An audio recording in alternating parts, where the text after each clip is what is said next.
President Donald Trump's announcement that the 2026 G-20 summit will be held at his Trump National Doral resort in Miami has sparked a significant and multifaceted discussion.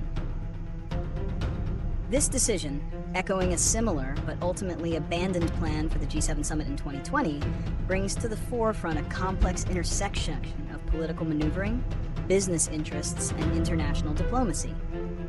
The following analysis will provide a summary of the situation, delve into the reasons and potential consequences of the choice, and offer a look at potential future scenarios and solutions.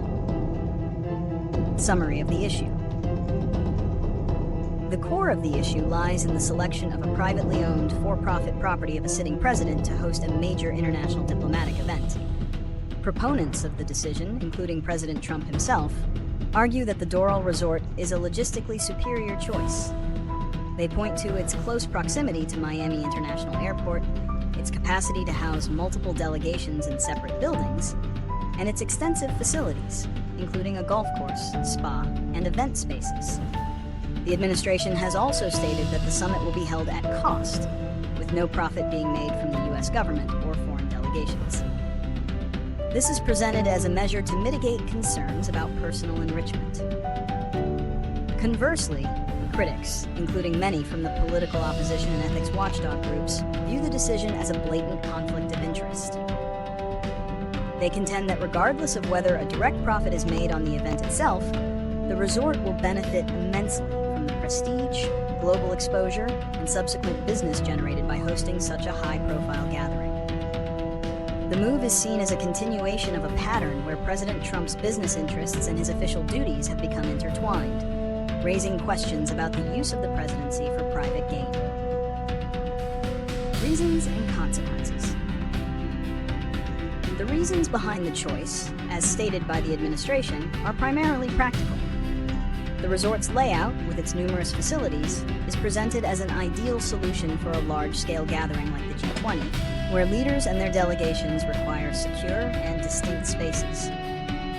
The timing of the summit in December, a busy tourist season for Miami, is also cited as a reason for needing a large, self-contained venue that can handle the demand. However, the political consequences are considerable.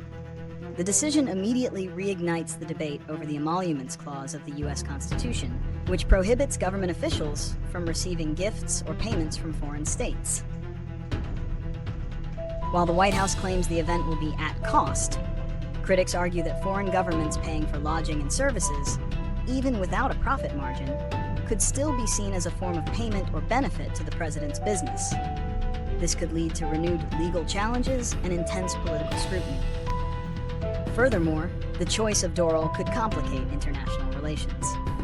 Foreign leaders may feel pressure to stay at the Trump property, potentially leading to awkward situations or accusations of impropriety. The optics of a world leader being hosted at a private property owned by the host nation's president could be perceived as a form of influence peddling or a subtle political test. This could distract from the official agenda of the G20, which is meant to focus on global economic and financial stability. Predictions and solutions. Looking ahead, it's highly likely that the controversy surrounding the Doral venue will not fade. We can predict that it will become a central talking point for the political opposition leading up to the summit. Lawsuits and congressional hearings are a real possibility. The media will also likely continue to report on the financial aspects of the event, attempting to determine whether the at-cost claim holds up and whether the resort sees a significant boost in its business following the event.